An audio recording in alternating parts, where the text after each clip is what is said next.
Hello my dear friends. इस video में हम बात करेंगे work energy and power chapter के बारे में। यहाँ पे ये 16 टॉपिक्स हैं, तो इन 16 टॉपिक्स के बारे में हम डिस्कस करेंगे। सबसे पहला जो टॉपिक है डॉट और स्केलर प्रोडक्ट, ये इस चैप्टर में नहीं है, बट इसको डिस्कस करना इसीलिए इम्पॉर्टेंट है क्योंकि ये आगे जाके बहुत इम्पॉर्टेंट रहने वाला है। तो सबसे पहले हम रिवाइज करेंगे थोड़ा सा स्केलर और डॉट प्रोडक्ट और प्रॉपर्टीज ऑफ स्केलर प्रोडक्ट, उसके बाद हम आगे बढ़ेंगे। तो जो डॉट प्रोडक्ट होता है इसको हम सिंपली एक डॉट से रिप्रेजेंट करते हैं।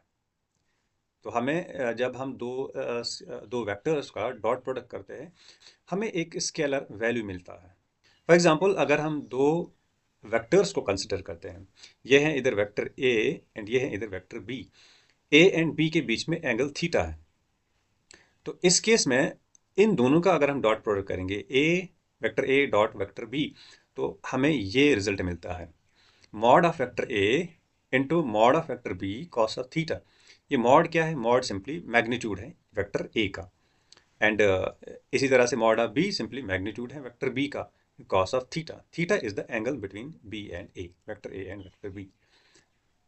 एंड यहाँ से हमें कॉस ऑफ थीटा मिलेगा। कॉस ऑफ थीटा यहाँ से अगर आप देखोगे vector A dot vector B divide by mod of A multiply by mod of B.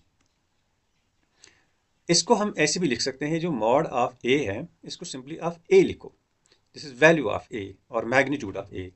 तो vector A dot vector B is equal to magnitude of A B cos of theta, क्योंकि ये जो A है vector A vector sorry mod of vector A mod of vector B, ये scalars है। ठीक है, तो हम इसको सिंपली ऐसे भी मल्टीप्लाई कर सकते हैं बी कॉस ऑफ थीटा। तो B cos of theta actually में है क्या? अगर हम इसको डायग्राम के थ्रू अंडरस्टैंड करने की कोशिश करेंगे ना, यहाँ से जो वेक्टर बी है और ये वेक्टर ए है, जैसे आपने पहले फिगर में देखा, इस वाली फिगर में ये जो वेक्टर बी है, इस वेक्टर बी के दो कंपोनेंट्स हैं along X axis and along Y axis. ये आपने चैप्टर वेक्टर्स में पढ़ा है। दो कंपोनेंट अलोंग एक्स एक्सिस इसका कंपोनेंट होगा B cos of theta and along Y axis इसका कंपोनेंट होगा B sine of theta. But हम यहाँ पे ये लेते हैं बिकॉज वर्क डन का जो फोर्स का कंपोनेंट जो हम लेते हैं वो हम वही लेते हैं जिस डायरेक्शन में डिस्प्लेसमेंट हो रही होती है। तो ये वाला कंपोनेंट हम जो बी कॉस ऑफ थीटा है, ये असल में कंपोनेंट ऑफ बी है अलोंग वेक्टर ए। एंड इसी तरह से A dot B vector A dot vector B को हम ऐसे भी लिख सकते हैं मॉड ऑफ बी और magnitude of B A cos of theta. A cos of theta अगर आप देखोगे ए कॉस ऑफ थीटा है क्या? असल में ए कॉस ऑफ थीटा है ए का एक component along B. Vector A को दो कंपोनेंट में डिवाइड करेंगे, एक है ये वाला कंपोनेंट जो वेक्टर बी है, इधर से ए कॉस ऑफ थीटा, और दूसरा होगा इस साइड से A sine of theta. A cos of theta असल में कंपोनेंट ऑफ ए है along vector B. So geometrically अगर हम बात करेंगे, B cos of theta is the projection of B on to A, यानी कि बी ऑन टू ए ये बी का प्रोजेक्शन है। B cos of theta is the projection of B on to A. And यहां से अगर हम देखेंगे A cos of theta is the projection of A on to B. Properties of dot product, dot product जो है ये एक scalar value हमें देता है। एंड इसी तरह से डॉट प्रोडक्ट ये कम्यूटेटिव होता है, मतलब दो वेक्टर्स को अगर आप डॉट प्रोडक्ट करते हो उनको हम रिवर्स करके भी लिख सकते हैं। जैसे vector A dot vector B is equal to, पहले आप बी लिखो देन उसके बाद ए लिखो, कोई फर्क नहीं पड़ता, it's commutative. And dot product ये डिस्ट्रीब्यूटिव भी है। डिस्ट्रीब्यूटिव का मतलब है तीन वेक्टर्स को अगर आप लोगे, उनका अगर आप प्रोडक्ट करोगे इस तरह से vector A dot vector B plus vector C, तो इनको सिंपली हम मल्टीप्लाई करेंगे vector A dot vector B plus vector A dot vector C. Then ये आपने वेक्टर्स में पढ़ा होगा, आई डॉट आई का जब हम डॉट प्रोडक्ट करते हैं ये जे डॉट जे के बराबर होता है, ये के डॉट के बराबर होता है, और उनका वैल्यू 1 आता है। एंड जो अदर है, अदर्स का जब हम प्रोडक्ट करते हैं, जैसे आई डॉट जे का जे डॉट के डॉट आई का, वो 0 के बराबर होता है वेक्टर्स में। And component of A along B, जैसे हमने अभी देखा था, component of A along B वो ए कॉस ऑफ थीटा के बराबर होता है। यहाँ पे आप कॉस ऑफ थीटा का वैल्यू डालो तो आपको ये मिल जाएगा vector A dot B cap. B cap हमें यहाँ पे शो क्या करता है? बी कैप हमें शो करता है कि ये इसकी जो डायरेक्शन है ये बी के अलोंग है, यानी कि ए कॉस ऑफ थीटा की डायरेक्शन ये बी के अलोंग है। इसी तरह से component of B along A equal to B mod of vector B cos of theta, तो वो vector B dot A cap के बराबर है, यानी कि जो बी कॉस ऑफ थीटा की डायरेक्शन है वो ए के अलोंग है। देन अगर हम वेक्टर ए को लेते हैं, बट इसको हम 3D में लेते हैं, थ्री डायमेंशंस में लेते हैं, तो उसको हम इस तरह से कंपोनेंट फॉर्म में लिख सकते हैं, ए x I cap plus A Y J cap plus A Z के कैप। इस तरह से वेक्टर बी को आप लोगे, आप इसको ऐसे लिख सकते हो, बी एक्स आई कैप प्लस बी वाई जे कैप प्लस बी जेड के कैप। इन दोनों को अगर हम डॉट प्रोडक्ट करेंगे तो सिंपल हमें ये मिलेगा, because I dot I that's equal to 1, I dot J is 0, I dot K is 0। तो यहाँ से हमें सिंपली इनका मल्टीप्लाई करना है, इनका मल्टीप्लाई करना है, इनका मल्टीप्लाई करना है, तो हमें ये मिल जाएगा। एंड ए डॉट ए, यानी कि इस वेक्टर ए को अगर हम खुद से मल्टीप्लाई करेंगे, डॉट प्रोडक्ट करेंगे, तो हमें ये मिलेगा। This this simply implies that A square, देखो इधर, A vector A dot vector A is equal to A square, simply, क्योंकि हमने पहले ही देखा कि वेक्टर ये जो डॉट प्रोडक्ट है इट इज स्केलर प्रोडक्ट, तो सिंपली यहाँ पे हम A X square plus A Y square plus A Z square लिखेंगे। इस तरह से बी को वेक्टर बी को डॉट प्रोडक्ट करेंगे खुद से, तो हमें अल्टीमेटली ये मिल जाएगा। आगे बढ़ते हैं, अब हम अपने टॉपिक की तरफ बढ़ते हैं, वर्क क्या होती है। अब एक एग्जाम्पल से हम समझते हैं वर्क क्या होती है।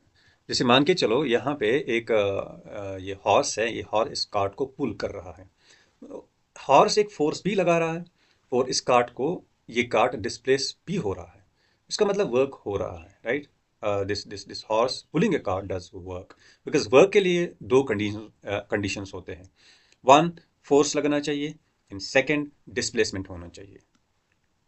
इन सेकेंड एग्जाम्पल लेंगे, अगर ये एक मैन है, ये इस स्टेयर केस को अपवर्ड डायरेक्शन में मूव कर रहा है, तो इसके पैर जो है ये इस स्टेयर्स पे पीछे की डायरेक्शन में फोर्स लगा रहा है, राइट। और उसकी वजह से उस पर according to Newton's third law of motion उस पर आगे की तरफ फोर्स लगता है एंड ये आगे की तरफ डिस्प्लेस हो रहा है, तो डिस्प्लेसमेंट भी हो रही है आगे एंड ये पीछे की तरफ फोर्स भी लगा रहा है, इसका मतलब ये है कि वर्क हो रहा है। देन थर्ड एग्जाम्पल अगर हम लेंगे, यहाँ पे एक कार है, मान के चलो ये कार का इंजन जो है ये कार पे फोर्स लगाएगा, कार का इंजन कार पे फोर्स लगाएगा एंड इसमें डिस्प्लेसमेंट प्रोड्यूस होगी, तो इसका मतलब यह है कि वर्क हो रही है। So work is said to be done scientifically when force applied on a body produces motion in it. तो साइंटिफिकली तब हम वर्क कहेंगे कि वर्क हो गई है जब फोर्स लग रहा है किसी बॉडी पे एंड वो फोर्स मोशन प्रोड्यूस कर रहा है उस बॉडी में। ओके, एक और एग्जांपल हम लेंगे, जैसे यहाँ पे ये हमारी अर्थ है, इधर एक ऑब्जेक्ट है, फॉर एग्जांपल ये ऑब्जेक्ट अगर फॉल कर रहा है टुवर्ड्स द अर्थ, तो फॉल करने से ये अर्थ इसको अपनी तरफ खींचेगी तो फोर्स लगेगा नीचे की डायरेक्शन में और डिस्प्लेसमेंट भी हो रही है नीचे की डायरेक्शन में, it means that work is done. Okay, so work done by force is defined to be the product of component of the force in the direction of displacement and the magnitude of this displacement। इसका मतलब यह है work done का formula ये बनता है, work done is equal to component of force multiplied by displacement. Component of force means जहां से डिस्प्लेसमेंट हो रहा है उसी डायरेक्शन में हमें फोर्स का कंपोनेंट लेना है। So W is equal to F cos of theta multiplied by S, S is displacement, so F S cos of theta. या आप इसको वेक्टर फॉर्म में इस तरह से लिख सकते हो, W is equal to vector F dot vector S. Work done by parallel forces. अब फॉर एग्जांपल आपके पास एक ऑब्जेक्ट है, इस ऑब्जेक्ट पे आप पैरेलली फोर्स लगा रहे हो एंड डिस्प्लेसमेंट भी इसी डायरेक्शन में हो रहा है, तो मतलब फोर्स एंड डिस्प्लेसमेंट के बीच में एंगल 0 डिग्री है, तो उस केस में क्या होगा, work done F S cos theta के बराबर होगा, बट कॉस ऑफ थीटा यहाँ पे 0 डिग्री है, so F S cos of 0 degree and cos of 0 degree 1 के बराबर होता है, so that means work done will be equal to F multiplied by S simply. Let's take the second condition, work done by the oblique force. अब यहाँ पे parallel force नहीं लग रहा है बट कुछ एंगल पे फोर्स लग रहा है, मान के चलो ये एक ऑब्जेक्ट है, इस ऑब्जेक्ट पे ऐसे फोर्स लग रहा है, किसी मतलब ओब्लीक फोर्स लग रहा है, फोर्स एंड डिस्प्लेसमेंट के बीच में एंगल थीटा है, तो इस केस में वर्क डन किसके बराबर होगा, work done will be F cos of theta multiplied by S which is simply equal to F S cos of theta. एक और एग्जांपल हम लेंगे, फॉर एग्जांपल ये एक ऑब्जेक्ट है, इस ऑब्जेक्ट को ये पर्सन पुल कर रहा है, फोर्स की डायरेक्शन ये है, ये रही फोर्स की डायरेक्शन, तो डिस्प्लेसमेंट इस डायरेक्शन में होगा, राइट। बट हमें क्या करना है, हमें यहाँ पे कंपोनेंट ऑफ फोर्स लेना है। अब देखो यहाँ पे फोर्स एंड डिस्प्लेसमेंट के बीच में एंगल थीटा है, राइट। तो इस फोर्स को अगर हम रिजॉल्व करेंगे, इस फोर्स का एक कंपोनेंट होगा along X axis F F cos of theta, और अलोंग वाई एक्सिस एक और कंपोनेंट होगा एफ साइन ऑफ थीटा। तो हमें क्या लेना है, हमें एफ कॉस ऑफ थीटा लेना है, बिकॉज हमें वो वाला फोर्स का कंपोनेंट लेना है जिस डायरेक्शन में डिस्प्लेसमेंट हो रही है। तो इस केस में वर्क डन किसके बराबर होगा, वर्क डन होगा F cos of theta multiplied by S. ये रहा। So therefore work done is equal to force component multiplied by displacement. Force component यहाँ पे f cos of theta है and displacement s हो रही है। Okay, when is work zero? Work done कब zero होगी? तो इसके लिए for work to be done, both force और component of force and the displacement must be present in the body. Work done के लिए force भी होना चाहिए present और displacement भी होनी चाहिए, दोनों present होनी चाहिए। अगर एक absent है तो उसका मतलब work done zero है। Right? For example, let's take an example. If force applied on the body does not produce displacement in the body, scientifically work is not done. मिसाल के तौर पे यहाँ पे ये एक बॉय है, इस बॉय के हाथ में एक बुक है। अब इसका हाथ इस बुक पे फोर्स अप्लाई कर रहा है बट डिस्प्लेसमेंट नहीं हो रही है। इसका मतलब है कि इस बुक पे कोई भी वर्क डन नहीं हो रहा, because displacement is zero. So scientifically work done is zero here. Let's take the second example. यहाँ पे एक वॉल है, इस वॉल को मैं पुश कर रहा हूँ बट ये डिस्प्लेस नहीं हो रहा है, फोर्स लग रहा है बट डिस्प्लेसमेंट नहीं हो रहा है। इसका मतलब यह है कि वर्क डन यहाँ पे जीरो है।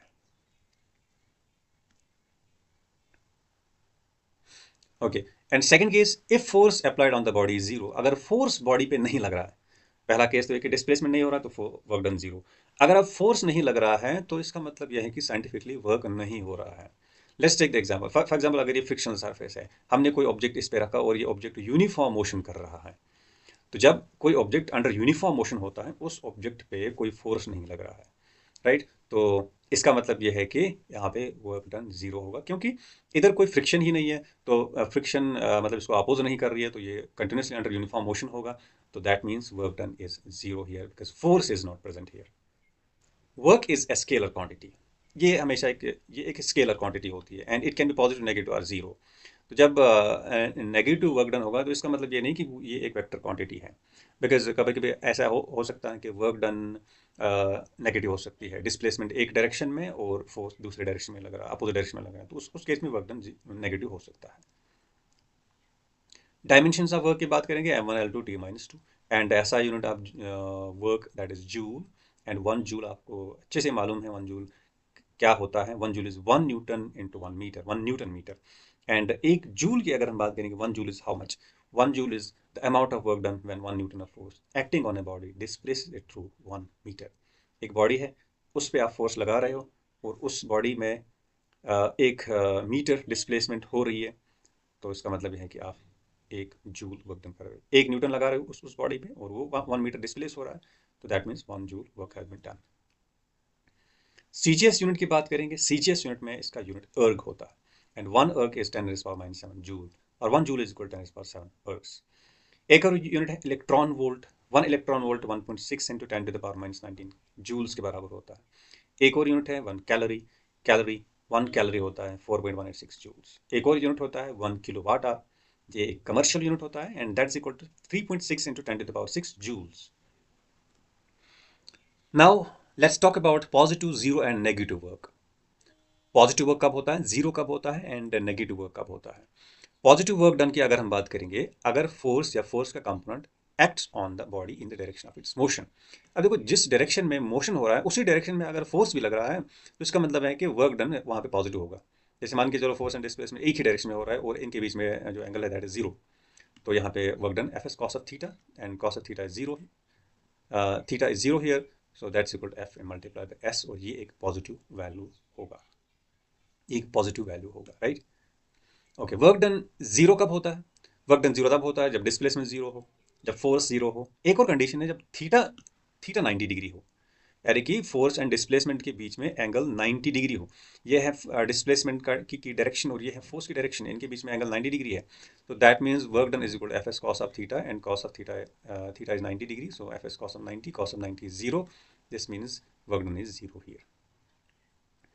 एंड वर्क डन नेगेटिव कब होता है, वर्क डन तब नेगेटिव होता है जब थीटा यानी कि फोर्स एंड डिस्प्लेसमेंट के बीच में एंगल ग्रेटर देन 90 हो एंड इक्वल टू 80 हो, 180 और लेस देन 180। वैल्यू है कॉस ऑफ थीटा का, दैट्स नेगेटिव। फॉर एग्जाम्पल यहाँ पे एक ऑब्जेक्ट है, इस ऑब्जेक्ट पे फोर्स लग रहा है इस डायरेक्शन में और दूसरी डायरेक्शन में डिस्प्लेसमेंट हो रही है, इनके बीच में एंगल 180 डिग्री है। So W is equal F S cos of theta, and cos of theta is here 180 degree, 180 degree is -1, so W will be equal to minus times F into S. कुछ examples हम लेंगे जहाँ पे force 0 के बराबर होता है। कोई सैटेलाइट अपने ऑर्बिट में अर्थ के अराउंड रिवोल्यूशन कर रहा है, राइट। तो इस केस में क्या होगा, यहाँ पे सेंट्रीपिटल फोर्स लगेगा, यानी कि टुवर्ड्स द अर्थ फोर्स लगेगा, सेंट्रीपिटल फोर्स। और डिस्प्लेसमेंट को हम कैसे ढूंढेंगे, आपको एक टेंजेंट ड्रॉ करना है, आपको एक टेंजेंट ड्रॉ करना है। मान के चलो यहाँ पे एक ऑब्जेक्ट है, ये सैटेलाइट है, यहाँ से हमें एक ऐसे एक टेंजेंट ड्रॉ करना है और फोर्स होगा टुवर्ड्स द सेंटर। तो फोर्स एंड डिस्प्लेसमेंट के बीच में एंगल 90 डिग्री होगा, दैट मीन्स वर्क डन 0 के बराबर है। Let's take the second example। इसी तरह से similarly work done by sun on the earth is also 0, because यही केस होगा जैसे हमने पहले केस में देखा था। Okay, this is the positive work done, because यहाँ पे let's suppose ये एक बॉय है, ये बॉय इस बॉल को ऊपर की तरफ थ्रो कर रहा है, तो फोर्स की डायरेक्शन ऊपर है एंड डिस्प्लेसमेंट भी ऊपर की डायरेक्शन में हो रही है, तो वर्क डन यहाँ पे पॉजिटिव होगा, राइट। एंड जब यहाँ पे ये बॉल नीचे फॉल करेगी तो उस केस में वर्क डन भी पॉजिटिव होगा, राइट, क्योंकि उस केस में ग्रेविटेशनल फोर्स नीचे की तरफ लग रहा होगा और डिस्प्लेसमेंट भी नीचे हो रही होगी, राइट। तो उस केस में वर्क डन पॉजिटिव होगा। नाउ जो हमने अभी तक बात की, ये हमने work done bye constant force की बात की। Work done bye constant force यानी कि अगर एक ऑब्जेक्ट पे फोर्स कांस्टेंट लग रहा है, एक जैसा लग रहा है, तो उस केस में हम कैसे ढूंढेंगे magnitude of work done, that we have discussed. Now जो मोस्ट कॉमन फोर्स है that is variable in practice, यानी कि फोर्स डिफरेंट लग रहा है डिफरेंट पोजीशन पे, तो उस केस में वर्क डन हम कैसे कैलकुलेट करेंगे। उस केस में वर्क डन हम ऐसे कैलकुलेट नहीं करेंगे जैसे हमने अभी तक किया। मान के चलो ये है एक graph F of x and x के बीच में, एफ यानी कि फोर्स यहाँ से लग रहा है और यहाँ पे डिस्प्लेसमेंट हो रहा है। फॉर एग्जाम्पल ग्राफ कुछ इस तरह से हमारे पास आ गया।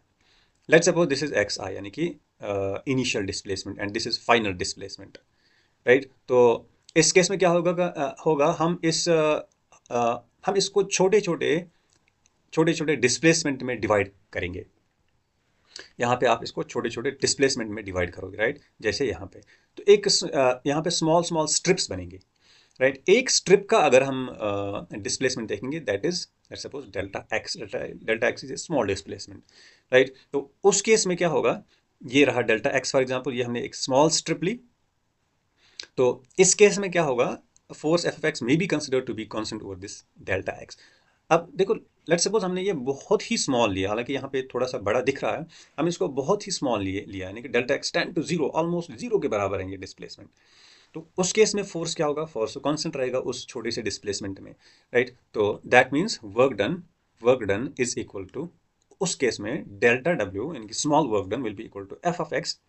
F of X means this force which is dependent on the position x, delta x multiplied by displacement यहाँ पे delta x है small displacement। तो ये है।